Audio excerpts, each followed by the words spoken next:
क्यों घबराऊं मैं। जय हो। मेरा तो श्याम से नाता है।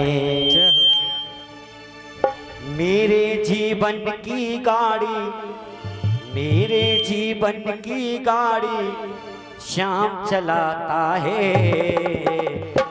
क्यों घबराऊं मैं,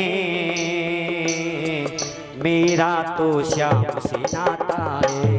हो क्यों घबराऊं मैं, मेरा तो श्याम से नाता है।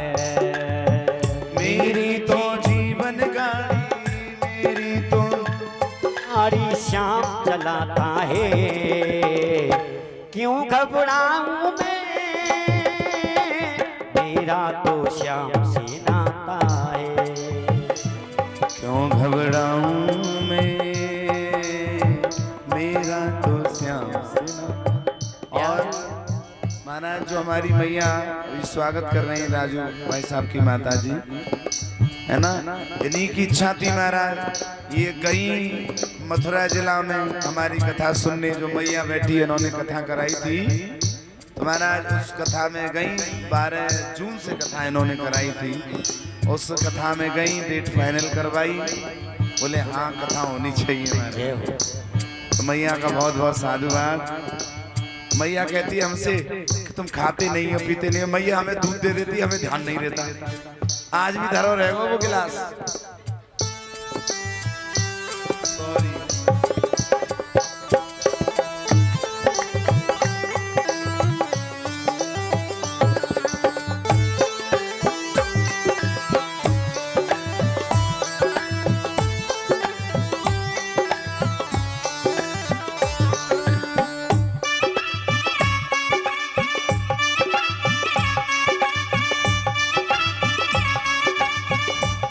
हाथ उठा के हरी बोल।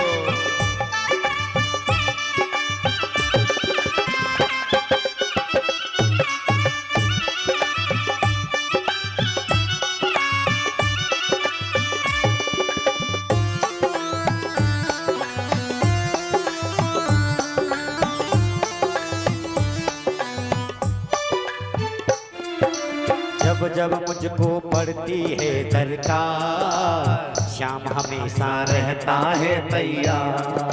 जब जब मुझको पड़ती है दरकार, श्याम हमेशा रहता है तैयार। श्याम ने मुझ पर किया बहुत उपकार, श्याम ही मेरे जीवन का आधार।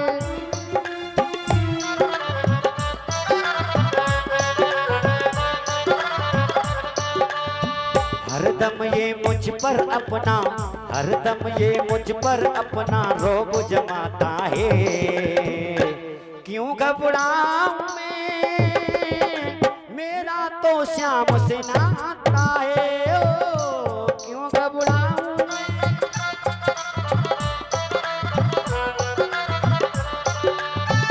मेरी जीवन की गाड़ी, मेरे जीवन की गाड़ी श्याम चलाता है। क्यों घबराऊं मैं, मेरा तो श्याम से नाता है।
बादल जब जब मड़राते, श्याम नाम लेते ही छट जाते।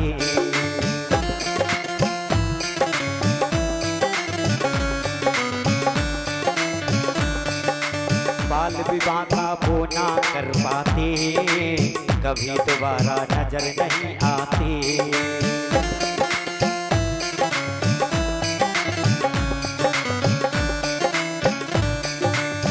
संकट आने से पहले, संकट आने से पहले श्याम आता है। आज एक बार दोनों हाथ सीधे करें श्याम बाबा के लिए। क्यों घबराऊं मैं, मेरा तो श्याम से नाता है। क्यों घबराऊं मैं, मेरा तो श्याम से नाता है।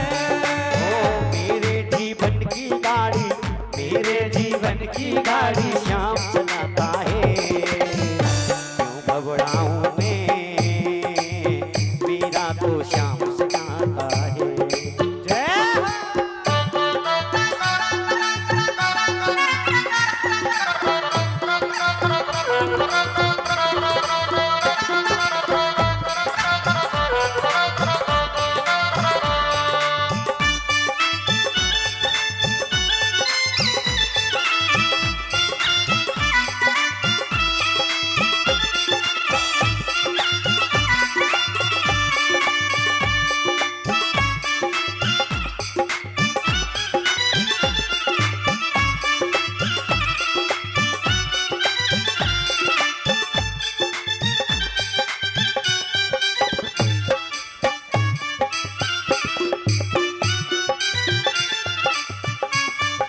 जय राधे।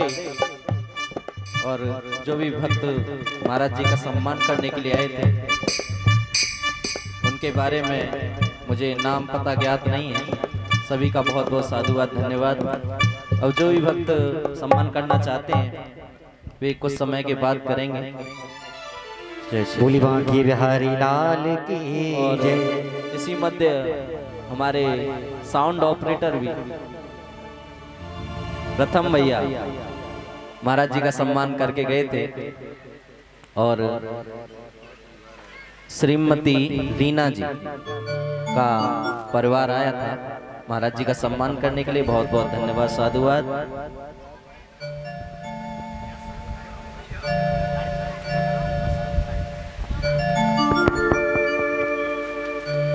तुम्हारा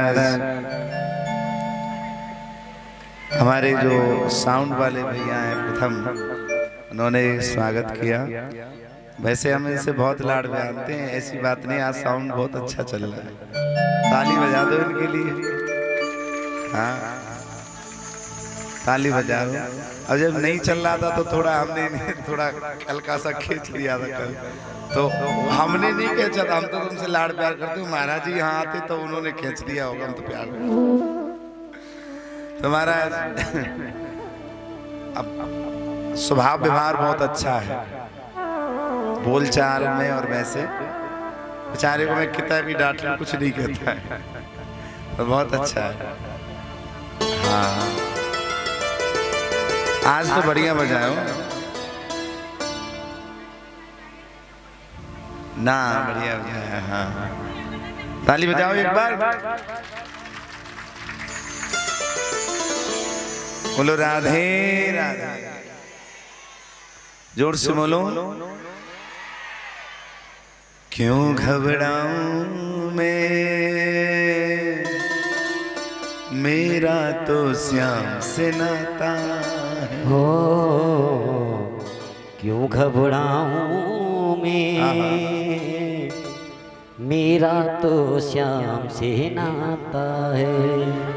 मेरी तो जीवन गाड़ी, मेरी तो जीवन गाड़ी श्याम चलाता है। क्यों घबराऊं मैं, मेरा तो श्याम से नाता नाता है। क्यों घबराऊं मैं, मेरा तो श्याम से नाता है। निताय हरि बोल। जोर से बोलो राधे। अरे और जोर से बोलो, पीछे वाले तो बोल ही ना रहे, चिपक गए कुर्सी पे। जोर से बोलो, और जोर से बोलो। मैयाओं तुम चुप रह जाओ, मुझे पीछे वाले बैठ बोलेंगे जो कुर्सी न बैठेगा। हाँ जोर से बोलो राधे। तुम्हारी भक्ति नहीं रुक रही, वो मालूम ने चुप तो। जोर से बोलो राधे, सब बोलो राधे। सब बोलवे कहिए तो एक गुना बोल लो। जोर से बोलो राधे। जाके पास हाथ है वो उठाव के बोलो, जीभ है गाय के बोलो। जाके पास हाथ और जीभ ना है वो हम बिल्कुल नहीं कहेंगे, कछू नहीं कहेंगे कि चूल्हे में जाओ भट्टी में, हम ना कहेंगे बिल्कुल। जोर से बोलो राधे। तुम कहीं को जाओगे चूल्हे में, तुम तो बैकुंठ में जाओगे, क्योंकि भाई तुमने राधे राधे बोली है। राधे। आज तो कथा 2 बजे विश्राम करेंगे। फिर जब लगता है ना कि आप में भी कथा सुनने का उत्साह है, तो फिर भी हम भूल जाते हैं टाइम। और जब लगती है ना क्या रे ये कहूं सुनने ना है, तो फिर जल्दी आरती करो है। बोले बांके बिहारी लाल की।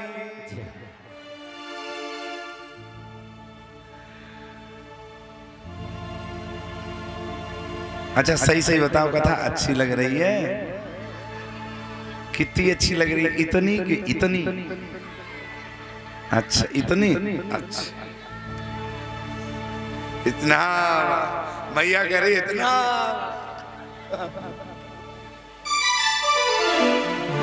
ऐसे पहले करते बचपन में, बोले तेने मरखनो वर्द देखो, बोले इतनो।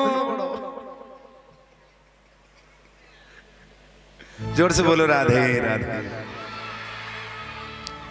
भगवान वेद व्यास जी कहते हैं कि धर्म जस्य पतनी माधवी चले श्रुता नृपेण साधम सामारे रेम चे गंधा मादने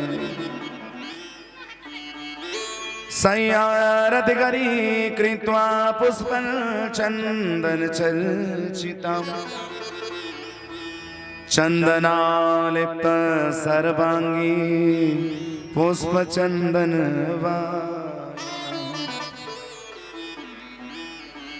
स्त्री रत्न मती सांगी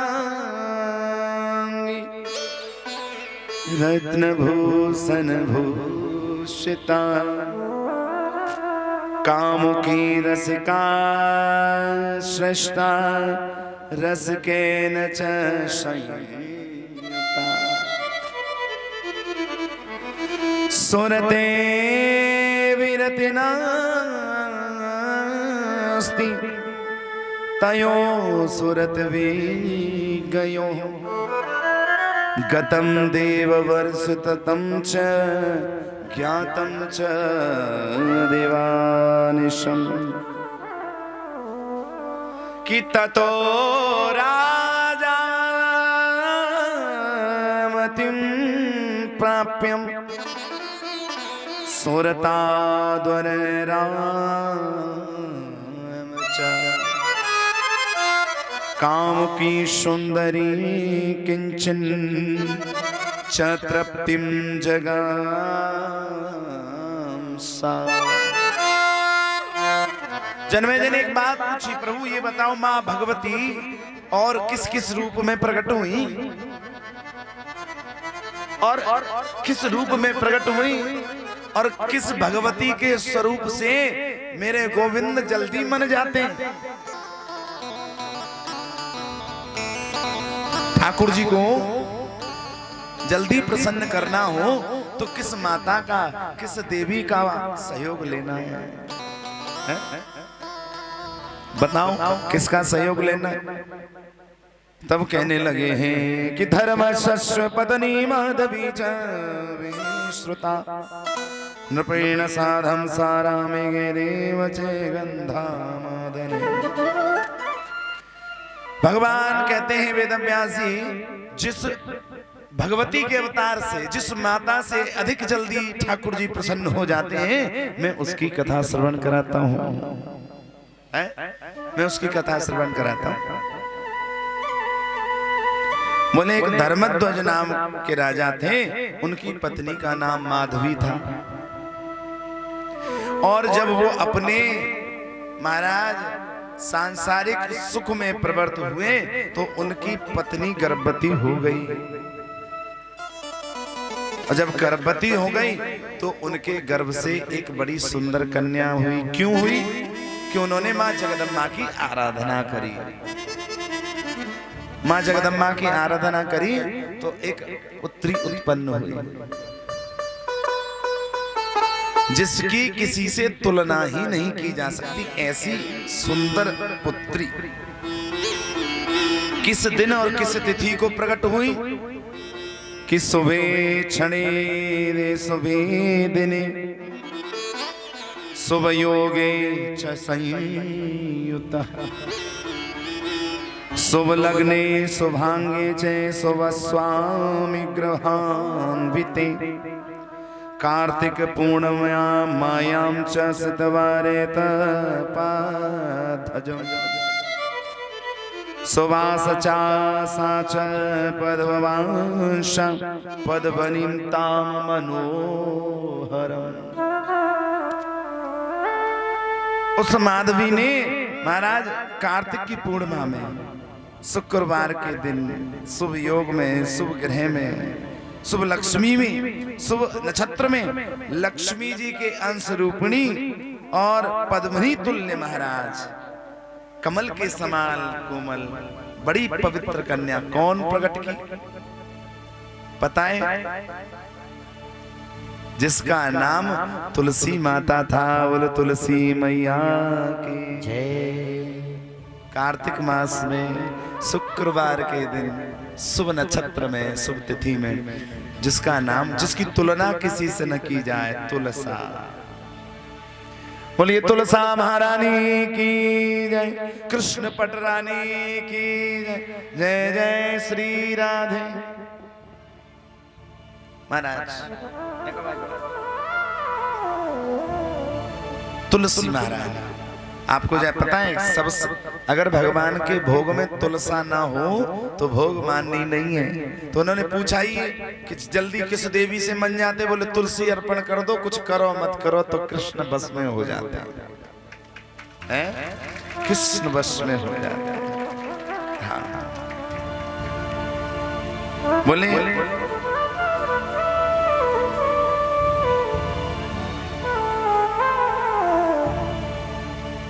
ये तुलसी कौन है? ये गोलोक धाम में, ये वृंदावन की बात नहीं कर रहे, गोलोक धाम में जब भगवान कृष्ण थे ना, तो एक भगवान की बड़ी प्रिय गोपी थी, बड़ी प्रिय गोपी थी महाराज। और भगवान कृष्ण के चरणों में बड़ी प्रेम करती थी ये गोपी, बहुत स्नेह करती थी। एक दिन भगवान कृष्ण के साथ रास में इतने प्रेम से रास रच रहा था। एक बार राधा रानी ने देखा, ये मेरा स्थान पाकर ये कौन गोपी मेरे कृष्ण के निकट है? राधिका ने देखा, बोले इनकी प्रेयसी बनना चाहती और ये मेरी जगह पर कृष्ण के निकट खड़ी है। महाराज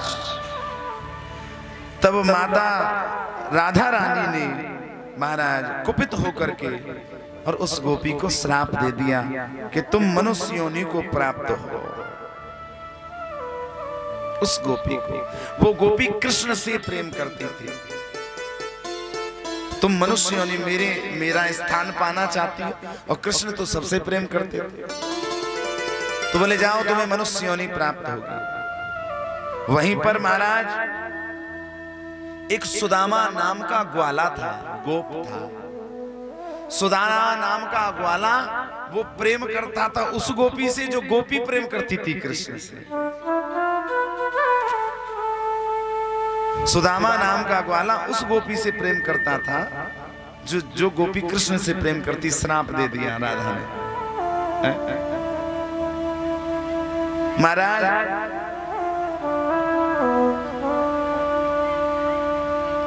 इस प्रकार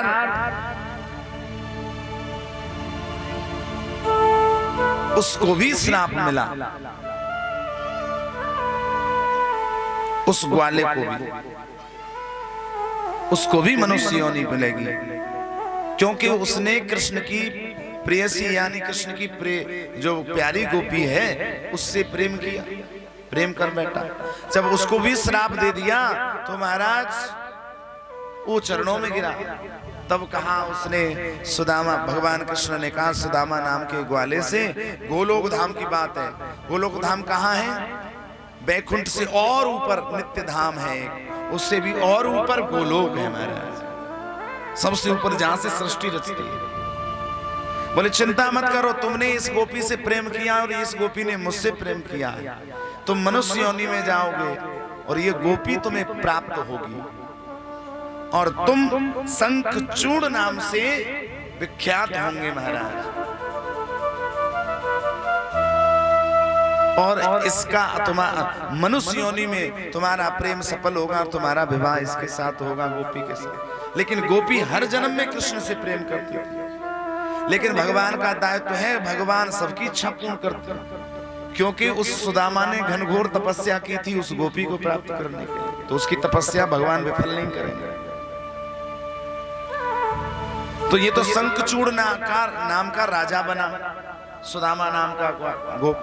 और यह महाराज धर्मध्वज की धर्मपत्नी माधवी के गर्भ से तुलसी का रूप लेकर के प्रकट हुई। और इन्होंने, तुलसी ने भगवान श्री हरि का बहुत दिव्य वर्षों तक पूजन किया महाराज, बहुत वर्षों तक, 20,000 वर्षों तक इन्होंने तपस्या किया महाराज।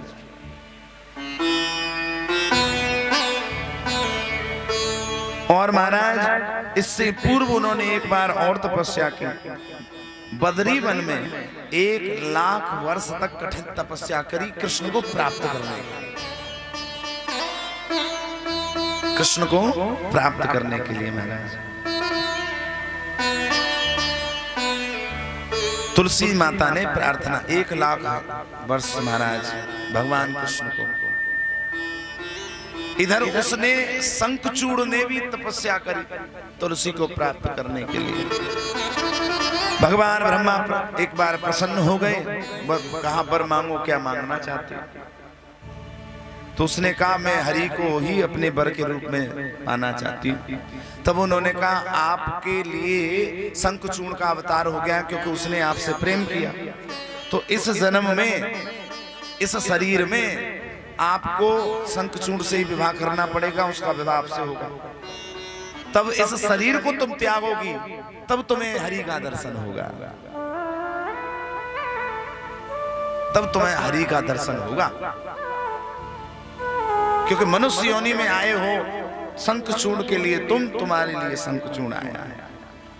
जब आप और शंखचूड़ बड़ा बलवान हो जाएगा, वो तीनों लोगों को जीत लेगा और तुम उसकी एकमात्र पतिव्रता नारी बनोगी, और भगवान उसका वध करने के लिए आएंगे। शंकर भगवान, आपके पति धर्म जब तक नष्ट नहीं होगा तब तक तुम्हारा पति नहीं मरेगा।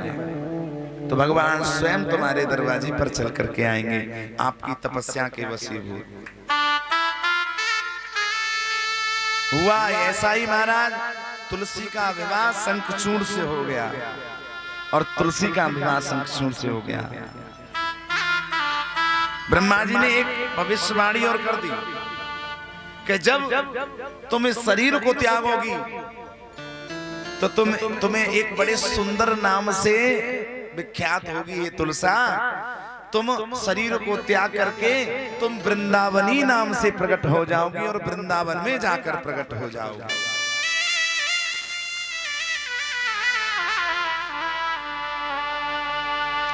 कि त्वया विना च सर्वेषां च विपुलां भवेत् वृंदावने वृक्षरूपानां न वृंदावनीति च। आप पावन वृंदावन में और माँ वृंदावनेश्वरी नाम से प्रकट होंगी। तुम्हारा नाम कृष्ण प्रिया वृंदावनेश्वरी हरे प्रिया नाम तुम्हारे होंगे हे तुलसा। और जब तक तुम्हारा भोग तुम कृष्ण के चरणों में निवेदित नहीं करी जाओगी तब तक कृष्ण किसी से संतुष्ट ही नहीं होंगे। तुम्हारा नाम वृंदावनेश्वरी। भगवान वेद व्यास जी कहते हैं शंखचूड़ के साथ तुलसी का विवाह हो गया।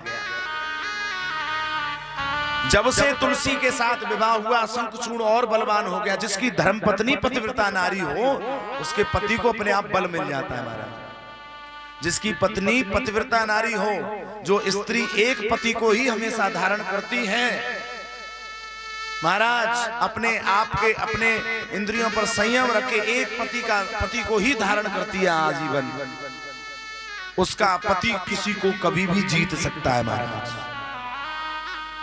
शंखचूड़ ने अपने तुलसी की तपस्या के बल पर तीनों लोगों को अधीन कर लिया। इंद्र सहित सारे लोगों को अधीन कर लिया तीनों लोगों। क्यों? पतिव्रता नारी में तो वो ताकत होती है। एक भागवत में कथा आती है उस समय की जब रास रचता है